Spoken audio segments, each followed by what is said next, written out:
রিষড়া, শ্রীরামপুর, কোন্নগর এই জায়গাগুলোতে এখান থেকেই জল সাপ্লাই হয়। সর্বত্র আগাছার জঙ্গলে ভর্তি, বাড়ির রঙও কালো হয়ে উঠেছে।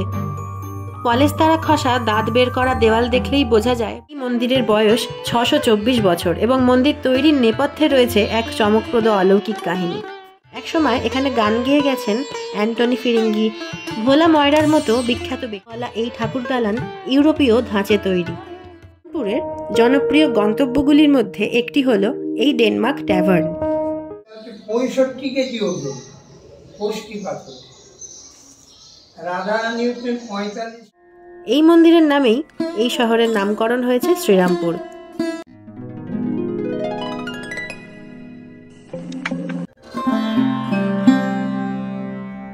হ্যালো গাইস, কেমন আছো তোমরা সবাই? আমার চ্যানেলের আরও একটি পর্বে তোমাদের সকলকে স্বাগত জানাই।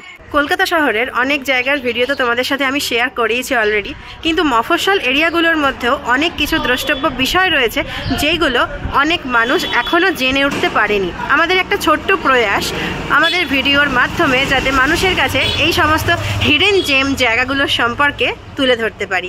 আমরা তোমাদের সাথে এক্সপ্লোর করতে চলেছি হুগলি জেলার শ্রীরামপুর শহরটাকে। ইতিহাসবিদদের মতে কলকাতা শহরের থেকেও প্রায় 500 বছরের পুরনো হলো এই শ্রীরামপুর শহর। অনেক কিছু দেখার আছে, দ্রষ্টব্য প্রচুর জিনিস রয়েছে এখানে, অনেক পুরনো মন্দির আছে যেই মন্দিরগুলো মাহাত্ম্য তোমাদের সাথে আজকের ভিডিওতে তুলে ধরতে চলেছি। সেই সাথে কিভাবে এখানে আসবে, শ্রীরামপুর শহরটাকে তোমরা কিভাবে এক্সপ্লোর করবে, সমস্ত তথ্য থাকছে আজকের ভিডিওতে। ট্যুরিস্ট স্পট হিসেবে বা একদিনের ভ্রমণের জায়গা হিসেবে শ্রীরামপুর শহরটা কিন্তু একটা দারুণ জায়গা। তাহলে শুরু করি আজকের ভিডিও। আর শুরুটা আমরা করতে চলেছি জগন্নাথ মন্দির থেকে। দেখতেই পাচ্ছ প্রচুর হাওয়া দিচ্ছে, একটা রোদ ঝলমলের দিন আজকে, খুব ভালো লাগবে আশা করছি ঘুরতে। তবে তার আগে সুপ্রাচীন এই শ্রীরামপুর শহর সম্পর্কে কয়েকটি গুরুত্বপূর্ণ কথা বলে রাখি। আগেই বলেছি, ইতিহাসবিদদের মতে শ্রীরামপুর শহরের উৎপত্তি কিন্তু কলকাতারও 500 বছর আগে। 1400 থেকে 1500 শতকে শ্রীরামপুর বিশ্ব বাণিজ্যের এক কেন্দ্রস্থল হয়ে উঠেছিল। কলকাতার উত্থানের বহু আগেই এই শহর ইতিহাসের পাতায় জায়গা করে নিয়েছে। ধর্মীয় পরিবেশে এখানকার আকাশ বাতাস পবিত্র। মূলত চিনি, তুলো, তৈলবীজ, মশলা এবং সুতি শিল্পের বাণিজ্য চলত এশিয়া এবং ইউরোপের বিভিন্ন দেশে। 1755 সালে ডেনিশ এশিয়াটিক কোম্পানি বাণিজ্যের উদ্দেশ্যে শ্রীরামপুরে তাদের উপনিবেশ গড়ে তোলে। তৎকালীন ডেনমার্কের রাজা ফেডরিকের নাম অনুসারে এখানকার নাম হয়েছিল ফেডরিক্স নগর। এখনও শ্রীরামপুরের অলিতে গলিতে ডেনিশ স্থাপত্যের নিদর্শন চোখে পড়ে। 1800 শতকে ব্রিটিশরা ভারতে আধিপত্য বিস্তার শুরু করলে ডেনিশদের হাত থেকে শাসন ব্যবস্থা ব্রিটিশদের হাতে চলে যায়।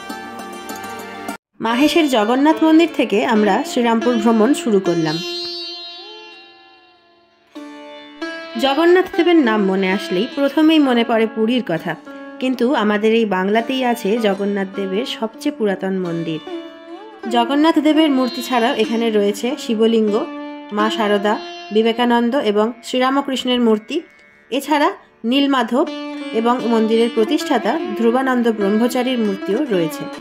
এই মন্দিরের বয়স 624 বছর এবং মন্দির তৈরির নেপথ্যে রয়েছে এক চমকপ্রদ অলৌকিক কাহিনী।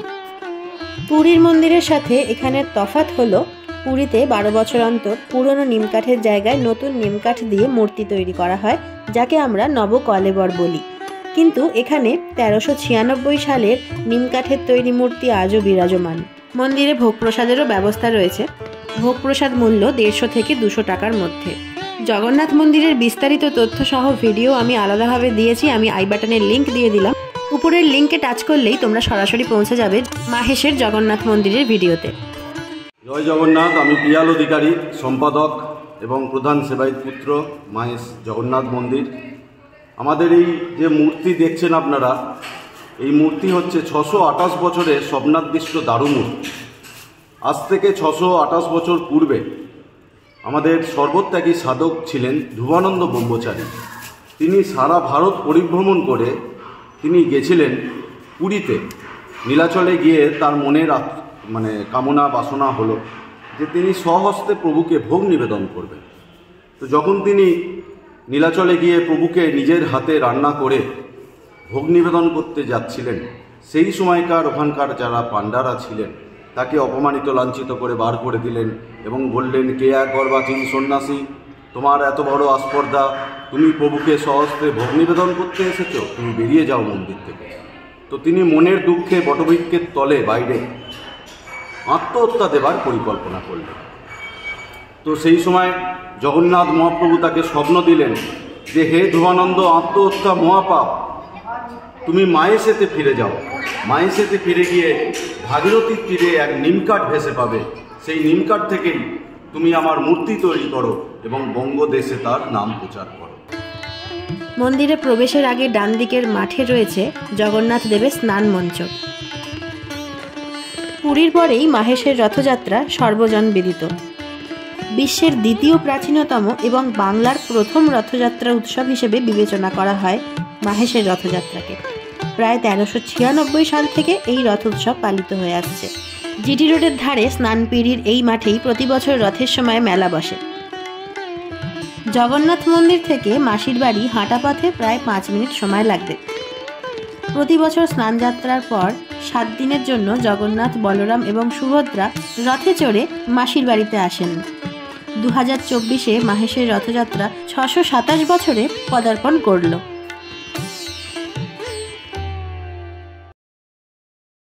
মাসির বাড়ি থেকে বেরিয়ে টোটো করে চলে এলাম রাধাবল্লভ মন্দিরে।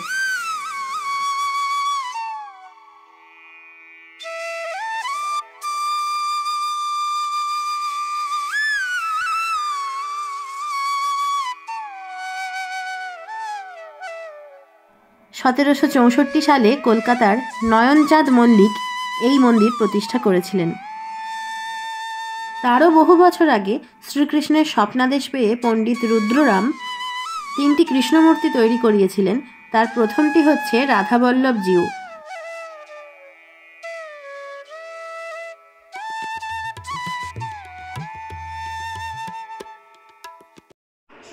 মন্দিরের নিয়মাবলী সম্পর্কে এখানে অনেকগুলো তথ্য আছে, তোমরা এখানে চাইলে পজ করে দেখে নিতে পারো।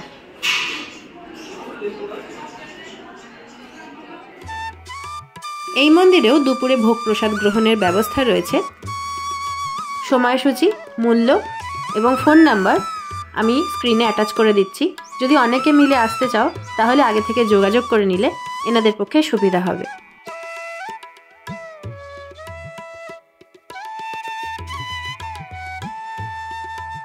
(1677 খ্রিস্টাব্দে পণ্ডিত রুদ্ররাম গঙ্গা তীরে একটি সুন্দর আটচালা মন্দির নির্মাণ করে রাধাবল্লভের প্রতিষ্ঠা করেছিলেন। কিন্তু এত কিছুর পরেও গঙ্গার ভাঙনে মন্দিরের ভিত ক্ষতিগ্রস্ত হওয়ায় সকলেই শঙ্কিত হয়ে পড়েছিলেন। তারপর এখানেই রাধাবল্লভ জিউকে পুনরায় প্রতিষ্ঠা করেছিলেন পণ্ডিত রুদ্ররাম এবং ভক্তবৃন্দ। জগন্নাথ মন্দিরের মতো এই রাধাবল্লভ মন্দিরেও অন্নপ্রাশন, উপনয়ন সহ বিভিন্ন শুভ অনুষ্ঠান অনুষ্ঠিত হয়ে থাকে। সেরকমই একটি অনুষ্ঠান আজকে হচ্ছে। আর তোমরা যদি যোগাযোগ করতে চাও তাহলে আমার দেওয়া ফোন নম্বরে ফোন করে নিতে পারো।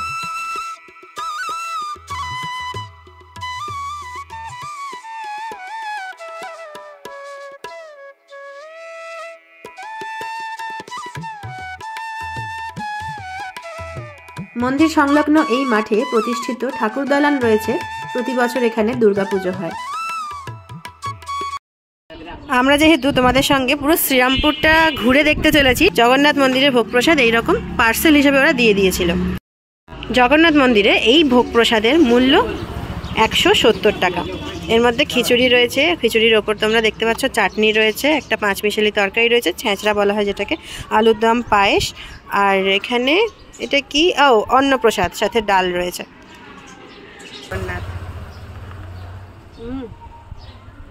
ভোগের প্রসাদের আর আলাদা করে কি বলবো, যেমন অসাধারণ স্বাদ হয়। প্রত্যেকটা মন্দিরের ভোগের প্রসাদ খেয়ে দেখেছি, এটা আলাদাই তৃপ্তি পাওয়া যায়, সেই রকমই। প্রসাদ খাওয়ার পর কিছু দূর এগোতে না এগোতেই আমাদের চোখে পড়ল রাধাবল্লভ জিউ রাসমঞ্চ। বলাই বাহুল্য, রাস পূর্ণিমার সময় এখানে ধুমধাম করে উৎসব পালন করা হয়।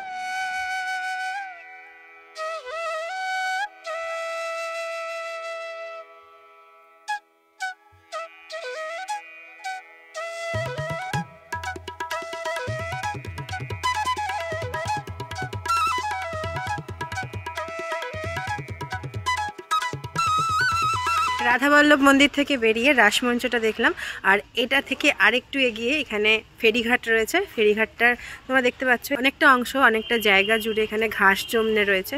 এই ঘাসটা টপকে এই যে ব্রিজ দেখতে পাচ্ছ, এই ব্রিজটা দিয়ে গেলে উল্টো দিকে রয়েছে টিটাগড়, আর ওখানে নাকি সোনার অন্নপূর্ণার মন্দির রয়েছে, অনেকেই দেখতে যায়। চেষ্টা করবো ওটা আর একদিন কভার করার। রাজবল্লভ মন্দির থেকে সোজা এগিয়ে এই রাস্তা দিয়ে এসে ডান দিকে ঢুকলেই শ্মশানকালীর মন্দিরটা দেখা যাবে। 2024 সালে 175তম বর্ষ উদযাপন করা হয়েছে। প্রতি বছর কালী পুজোর সময় জাগ্রত এই শ্মশানকালী মন্দিরে ভক্তের সমাগম উপচে পড়ে। সারা রাত ধরে চলে পুজো এবং আরাধনা। সকালবেলা ভক্তবৃন্দের মধ্যে প্রসাদ বিতরণ করা হয়।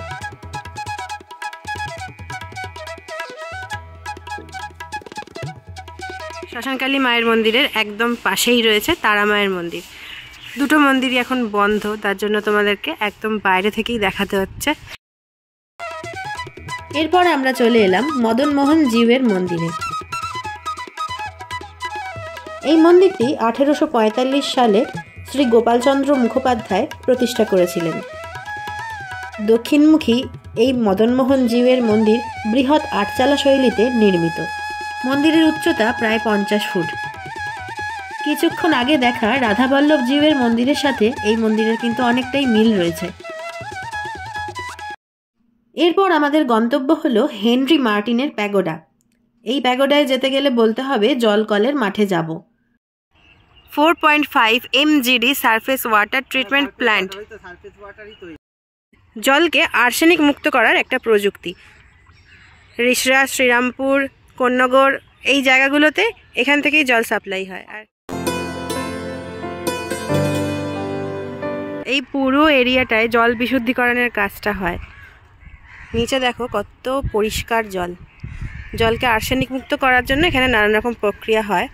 আর এখন দেখে বুঝবে না, এখানে ফার্ন রয়েছে, শ্যাওলা রয়েছে ওপরে, কিন্তু এই জলটাই যখন বিশুদ্ধকরণ হওয়ার পর আমাদের ট্যাঙ্কে ট্যাঙ্কে পৌঁছে যায়, সেটাই কিন্তু সুস্বাদু, টেস্টি এবং হেলদি জল আমরা পাই।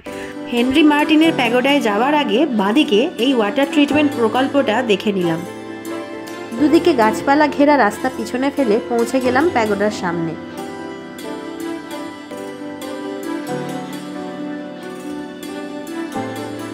কিছুটা আগেই টোটো থেকে নেমে যেতে হলো, কারণ এখানে টোটো ঢোকা সম্ভব নয়। তবে ভয়ের কোনো কারণ নেই, এই জঙ্গলে রাস্তা দিয়ে হাঁটতে কিন্তু বেশ মজাই লাগলো। নির্জন এই স্থানে পাখির কলতান, গঙ্গা নদীর বয়ে চলা আর সামনে এই শতাব্দী প্রাচীন স্থাপত্য এক লহমায় আমাকে পৌঁছে দিয়েছিল কয়েকশো বছর আগে।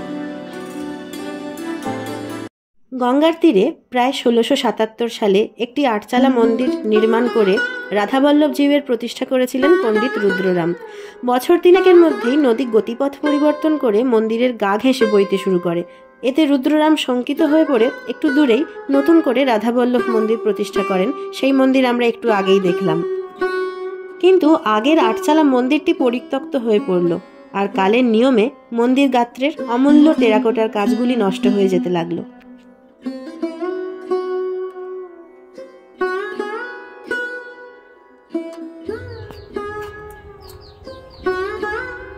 বহু প্রাচীন একটা স্থাপত্যে দাঁড়িয়ে রয়েছে এখন, আর মানে বুঝতেই পারছো আলাদাই একটা অনুভূতি কাজ করছে। এই জিনিসটা তো অনেকবার সংস্কার হয়েছে, আবার পুনরায় খারাপ হয়ে গেছে। কেমব্রিজ বিশ্ববিদ্যালয়ের সেরা স্নাতক গণিতবিদ হেনরি মার্টিন ভবিষ্যতে আইন নিয়ে পড়াশোনা করবেন বলে ঠিক করেছিলেন, কিন্তু অমোঘ এক আকর্ষণে 1806 সালে ইংল্যান্ড থেকে তিনি ভারতবর্ষে এলেন। ব্রাউন সাহেবের সহায়তায় রাধাবল্লভের শূন্য মন্দিরে প্রভু যিশুর নিত্য উপাসনা করতে লাগলেন। তৎকালীন বঙ্গ সমাজে ধর্মীয় বিভেদ প্রকট থাকলেও তিনি প্রমাণ করে দিয়েছিলেন খ্রিস্টে আর কৃষ্টে কিছু ভিন্ন নাই। বাংলার ইতিহাসে হেনরি মার্টিনের চার্চ না হয়ে এটি হেনরি মার্টিনের প্যাগোডা নাম নিয়েই বিশেষ স্থান অধিকার করে নিল।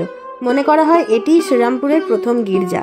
ক্রমে এই গির্জা সকল সম্প্রদায়ের কাছে জনপ্রিয় হতে থাকলো।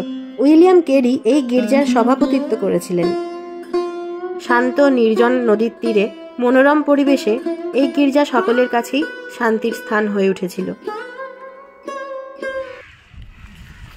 কি থ্রিলিং লাগছে, দেখো কত পুরনো গাছ, এর কোনো বয়সের কোনো ঠিকানা নেই। হেনরি মার্টিনের প্যাগোডা দেখার পর উল্টো দিকের মাঠের অপর প্রান্তেই রয়েছে ব্রিটিশ আমলেরও আগের এই বহু পুরাতন বাড়িটি। এখানে হাওড়া কর্পোরেশনের জল সরবরাহ করা হয় এবং ভেতরে মেশিনপত্র রয়েছে। আমরা রিকোয়েস্ট করলেও আমাদের ভেতরে কোনো মতেই যেতে দেওয়া হয়নি। এখানে বলে রাখি, শ্রীরামপুরের এই পুরো ট্রিপটাই আমরা টোটো করে ঘুরছি। টোটো দাদাকে বলেই দেওয়া হয়েছে যে শ্রীরামপুরের দর্শনীয় স্থানগুলো ঘুরে ঘুরে দেখাতে, আর সারা দিনের জন্য বুকিং করে নিয়েছি। তোমরা চাইলে এভাবেই আমার মতো টোটো বুকিং করে শ্রীরামপুরের ট্যুরটা করতে পারো, কারণ এতগুলো দর্শনীয় স্থান পায়ে হেঁটে একদিনে দেখা সম্ভব নয়। আমরা এখন এসে দাঁড়িয়েছি শ্রীরামপুর কলেজের সামনে। 1818 সালে উইলিয়াম কেরি, জোশুয়া মার্সম্যান এবং উইলিয়াম ওয়ার্ড প্রতিষ্ঠা করেছিলেন শ্রীরামপুর কলেজ। সেকালের কলেজ শিক্ষা ছিল মুষ্টিমেয় কিছু উচ্চবিত্ত মানুষের মধ্যে সীমাবদ্ধ। সর্বসাধারণের জন্য সেরকম কোনো সুযোগ ছিল না। উইলিয়াম কেরি এবং তার সহযোগীরা তাদের নিজেদের খরচে তখনকার সময় প্রায় 1.5 লক্ষ টাকা ব্যয় করে এই কলেজটি নির্মাণ করেছিলেন। শুরুতে মাত্র 37 জন ছাত্রকে নিয়ে শ্রীরামপুর কলেজের যাত্রা শুরু হয়। এই কলেজের স্থাপত্য প্রথম দর্শনেই মানুষকে মুগ্ধ করে এর গঠনশৈলীর জন্য। স্থানীয় একজনের কাছে জানতে পারলাম কাছেই কুণ্ডু বাড়িটি পরিত্যক্ত হয়ে রয়েছে, যেটি দেখার মতো একটি স্থান। জিজ্ঞাসাবাদ করতে করতে পৌঁছে গেলাম কুণ্ডু বাড়ির সামনে এবং প্রথম দর্শনেই বুঝলাম এখানে হয়তো কেউ থাকে না। এমন পোড়ো বাড়িতে কেউ কি থাকতে পারে আদৌ? বাড়িটির আকৃতি দেখলেই বোঝা যায় একসময় মানুষের কলরবে মুখরিত হয়ে থাকতো গোটা আঙিনা। এখন সর্বত্র আগাছার জঙ্গলে ভর্তি। বাড়ির রঙও কালো হয়ে উঠেছে। পলেস্তারা খসা দাঁত বের করা দেওয়াল দেখলেই বোঝা যায় বহুদিন যত্নের হাত পড়েনি এই বাড়ির শরীরে। পরন্ত বেলায় দাঁড়িয়ে অনেকক্ষণ এই বাড়ির নির্জনতা উপভোগ করছিলাম। জানলা দিয়ে উঁকি মেরে দেখার চেষ্টা করলাম ভিতরের কিছু অংশ দেখা যায় কিনা। সিঁড়ি চোখে পড়ল এবং মাকড়সাল ঝুল দেখে বাড়ির বয়স আন্দাজ করার চেষ্টা করছিলাম। কত হাসি, কান্না, রাগ, অভিমান, না বলা গল্প, স্মৃতির পাতার ভার বুকে নিয়ে কোনো মতে মাথা তুলে দাঁড়িয়ে আছে এই কুণ্ডু বাড়ি। সংস্কারের অভাবে জরাজীর্ণ এই বাড়ি হুড়মুড় করে হয়তো ভেঙে পড়বে একদিন। শ্রীরামপুর শহরটিকে আষ্টেপৃষ্ঠে নানান দিক থেকে ঘিরে রেখেছে গঙ্গা নদী। এখনো পর্যন্ত আমরা যে কটা গন্তব্যে গেছি মা গঙ্গাকে আশেপাশেই পেয়েছি। কিছুক্ষণ গঙ্গার তীরে বসলেই মনের সব গ্লানি দূর হয়ে যায়। এখন আমরা চলে এসেছি ব্যাপটিস্ট চার্চে। 1800 সালে এই চার্চ প্রতিষ্ঠা করেছিলেন উইলিয়াম কেরি, জোশুয়া মার্সম্যান এবং উইলিয়াম ওয়ার্ড।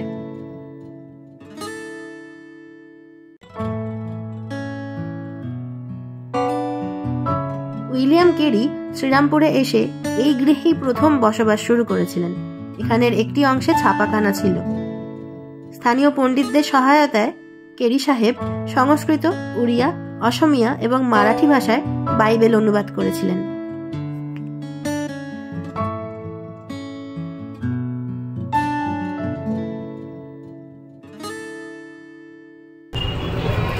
মজা লাগছে। আমার এরকম ট্যুর খুব ভালো লাগে। শ্রীরামপুরের জনপ্রিয় গন্তব্যগুলির মধ্যে একটি হলো এই ডেনমার্ক ট্যাভার্ন। এই স্থাপত্যটি একসময় ভগ্নপ্রায় হয়ে গিয়েছিল। পরে এই ডেনমার্ক ট্যাভার্নকে নতুন করে সংস্কার করা হয়েছে।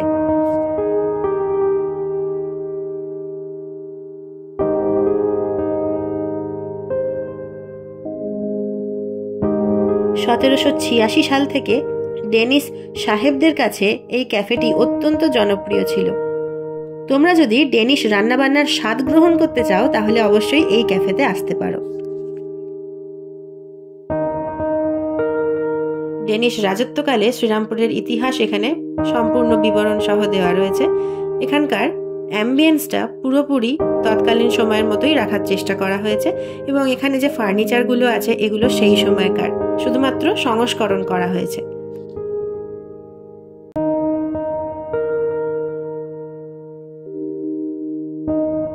সিঁড়ি দিয়ে দোতলায় ওঠার ব্যবস্থা রয়েছে এবং দেখলাম অপূর্ব সুন্দরভাবে আজও মেনটেন করা হচ্ছে এই ডেনিশ ক্যাফেটি। এটি হলো শ্রীরামপুর কোর্ট ময়দান। এই মাঠে রয়েছে আদালতের বিভিন্ন বিভাগীয় কার্যালয়ের building. SDO office, GST office এবং ডেনিস গভর্নমেন্ট হাউস। এটি হলো শ্রীরামপুর মহকুমা আদালত। বিল্ডিংয়ের স্ট্রাকচার দেখেই বোঝা যায় এটি বহু প্রাচীন। ডেনিস শাসনকালের প্রধান সরকারি ভবন আজ ডেনিস গভর্নমেন্ট হাউস নামেই পরিচিত।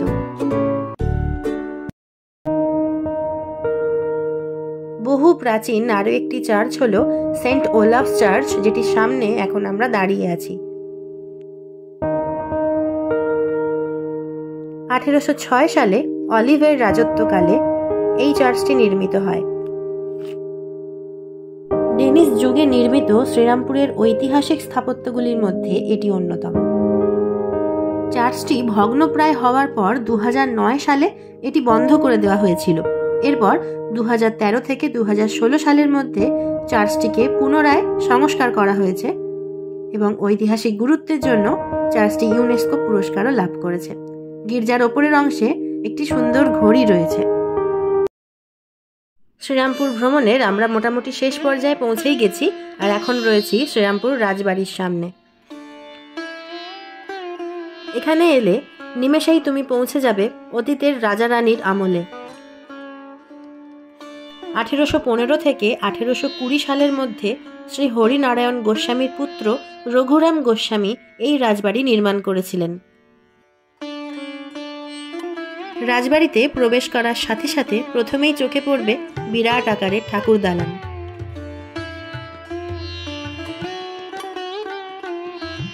এই অংশটিকে দেবোত্তর সম্পত্তি বলে ঘোষণা করা হয়েছিল। বড় বড় থামওয়ালা এই ঠাকুর দালান ইউরোপীয় ধাঁচে তৈরি। সামনেই রয়েছে মূল মন্দির। দুর্গাপুজোর সময় একচালা দুর্গা প্রতিমা এখানে দর্শন করতে পারবে।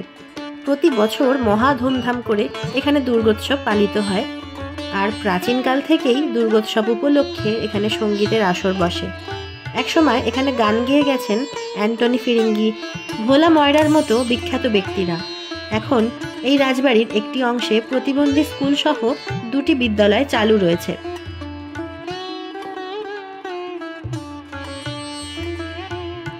এখন আমরা চলেছি রাজবাড়িতে প্রতিষ্ঠিত কৃষ্ণমূর্তি দর্শন করার জন্য। এটা হচ্ছে 65 কেজি ওজন কোষ্ঠী পাথর। রাধারানী হচ্ছে 45 কেজি ওজন অষ্টধাতু। আর এই গোপালটি অদ্বৈত মহাপ্রভু দিয়েছেন। 1200 বছর এদের বাড়ি পুজো হচ্ছে, 4.5 কিলো এনার ওজন। রাজবাড়িতে বেশ কিছুটা সময় কাটানোর পর বাইরে এসে দেখি সূর্যি মামা অস্তাচলের পথে। সেই বিকেলের পড়ন্ত আলোতেই চোখে পড়ল ভগ্নপ্রায় বহু প্রাচীন এক মন্দির। মন্দিরে কোন দেবতা পূজিত হতেন তা আজ আর জানার উপায় নেই। চলে এসেছি আমাদের শেষ দ্রষ্টব্য স্থান শ্রীরামপুরের ঐতিহাসিক রাম সীতা মন্দিরে। এই মন্দিরের নামেই এই শহরের নামকরণ হয়েছে শ্রীরামপুর। আগেই বলেছি, তার আগে এই শহরের নাম ফেডরিক্স নগর ছিল। 1667 সালে শেওড়াফুলির রাজা মনোহর চন্দ্র রায়ের পুত্র রাজচন্দ্র রায় এই মন্দির প্রতিষ্ঠা করেছিলেন। রামনবমীতে এই মন্দিরে ধুমধাম করে উৎসব পালিত হয়। অদ্ভুত এক ধরনের শান্তি বিরাজ করছে এই মন্দিরে। পা দেওয়ার সাথে সাথেই মনের মধ্যে একটা অন্যরকম আধ্যাত্মিক অনুভূতি আমি উপলব্ধি করতে পারছিলাম। তোমরা যদি এই মন্দিরে কখনো আসো তাহলে তোমরা ব্যাপারটা উপলব্ধি করতে পারবে আমার মতো। মহেশচন্দ্র দত্ত এই জনপ্রিয় মিষ্টির দোকানটির সাথে অলৌকিক এক ইতিহাস জড়িয়ে আছে। তোমরাই শুনে নাও দোকানের মালিকের মুখে। আমার নাম হচ্ছে সুবীর দাস। আমরা হচ্ছে ফিফথ জেনারেশন। আজ থেকে মোটামুটি ধরো 150 বছর আগে, 150 বছর আগে আমাদের তখন দোকানে এরকম মডিউল ছিল না। তখন ছিল আমাদের একদম মাসের চাল দেওয়া দোকান। সেই দোকানে রাত্রিবেলা তখন 7:30-8টা নাগাদ একজন ভিক্ষুক এসেছিলেন। এসে উনি সন্দেশ খেয়েছিলেন এবং খাওয়ার পর ওনার কাছে কোনো টাকা পয়সা ছিল না, যার জন্য উনি তখন দোকানদার যখন টাকা চেয়েছিল তখন উনি ওনার হাতের বালাটা খুলে বলেছিলেন এটা জমা রাখতে এবং তার পরিবর্তে আরও মিষ্টি দিতে। সেই মিষ্টি দেওয়া হয়েছিল এবং উনি তারপর চলে গেছিলেন। তারপরে উনি রাত্রিবেলায় পুরোহিতকে, মন্দিরের পুরোহিতকে স্বপ্নাদেশ দেয় যে আমি ওই মহেশ দত্তর দোকানে আমার বালা জোড়াটা রেখে এসেছি, কাল সকালে টাকা দিয়ে ওটাকে ছাড়িয়ে আনো। তারপরের দিন যখন পুরোহিত এলো তখন আমরা ঘটনাটা বুঝলাম যে ওই ভিক্ষুক আসলে ভগবানই ছিল। উনি এসে ওই বালা জোড়া দিয়ে সন্দেশ নিয়ে গেছিল এবং পরে আমরা ওটাকে ফেরত দিই। উনি কি জগন্নাথ দেব ছিলেন? না, রাধা বললো।